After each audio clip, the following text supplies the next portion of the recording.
Ang panahon na tinutukoy is the time nung panahon ng malupit na persecution nila ng Roman Empire. Hanggang until sa maganap ang bilang ng kapwa nila alipin at kanilang mga kapatid na mga papatayin na manggaya nila. So, kung ikaw nagpahayag ka pero ayaw mo na mamamatay, ayaw mo face the consequences, na ipakita mo kung gaano mo ka sinasampalatayanan yung hari mo, ayaw mo naman sumunod. Eh, paano ka mapapabilang dito? Yung maluwalhating mahayag sa atin sa huling panahon na makakasama natin ang Panginoon at hindi na tayo hihiwalay sa Kanya ng walang hanggan. The same na nangyari po kay Lazarus at sa doon sa mayaman. Diba? Magkaiba yung destinasyon, tama ho ba? Yung isa, wala nang magagawa kasi there's no turning back eh. Kaya sabi kami, 5 pa akong kapatid para sila magsisi. So na ang pagsisisi po, hindi po sa kabilang buhay because wala na pong time. Kung baga sa basketball, last 2 minutes, gawin mo na habang nabubuhay ka. Kasi no turning back pag namatay ka na. Namatay ka, nag-confess ka, ako sumasampalatay pero ayaw mong ipaglaban yung iyong faith. Tinalikuran mo nga eh. So ito yung sagot, hindi ka makakasama sa kapahingahan. You will not be with Christ in paradise, resting there forever and ever. Amen. Ano po yung sagot, kapatid?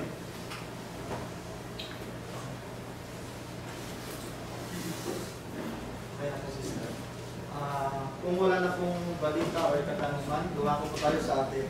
Panguling awitin, paglilikuran po tayo sa closing prayer ni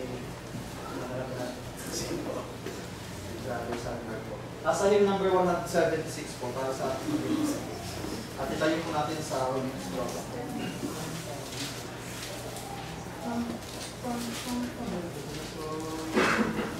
Standing on the promises of Christ my King.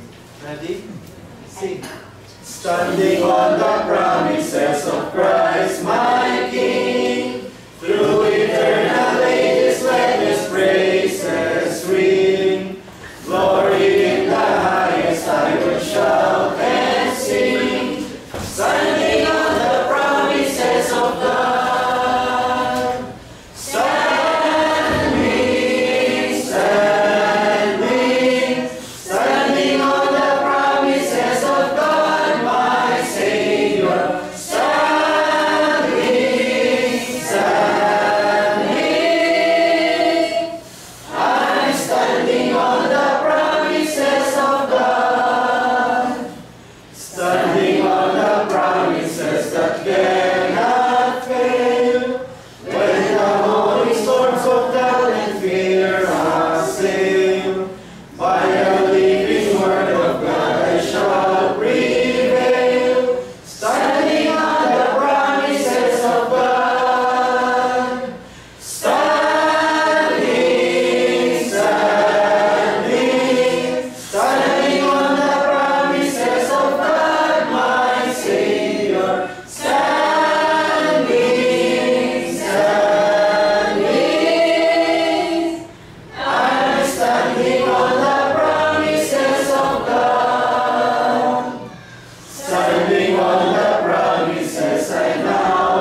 dakila namin Diyos na pinakamakapangyarihan sa lahat. Ikaw po na nananahan sa langit at sa langit ng mga langit. Kami po'y nagpapasalamat sapagkat pinagkaloob mo ang kakayapaan sa buong panahon ng aming pagkakatipon. Pinuno mo ang aming mga kaisipan ng iyong kaalaman mula sa iyong mga banal na kasulatan. Dalangin po namin, Panginoon, pagpalain mo nawa sa amin ang mga aral na amin napakinggan.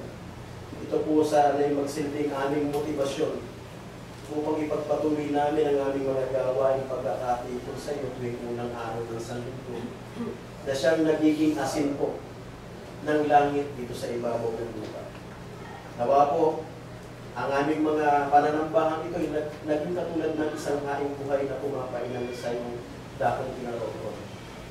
At nawa po, pagpalain mo ang bawat isa sa amin, ipatagos mo ang mga pagpapalang ito sa mga kapatid po namin na hindi po namin kapiling saan man sila naroon sa pagkakataon ito.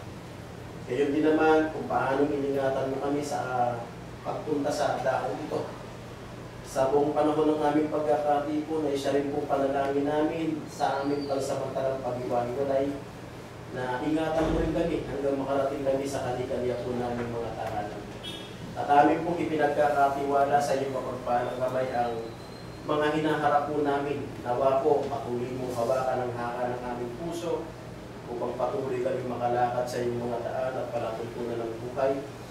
Upang sa inaharap ang tunay na pagtatagumpay ay maisulat mo ang aming mga kani-kaniyang mga pangalan sa iyong aklat ng buhay upang makasama ka namin sa langit na magpakilang. Sa iyo po namin, pinagpapasalamat ang lahat ng mga bagay at maging ang kani-kanya po namin individual na kahilingan na ikaw pong lubos na nakakaalam ay po ang pagpapakumbaba po namin ipinagkakatiwala sa iyong mga kamay. Ang lahat po ito, maging ang hindi nasambitan ng aming mga labi ay karagdagan mo po ang pagdatok sa amin. Sa pangalan po ng iyong na anak, ang aming Panginoon sa Kristo na siya naming Hari, Panginoon, at Pagligtas ngayon at magpakailanman.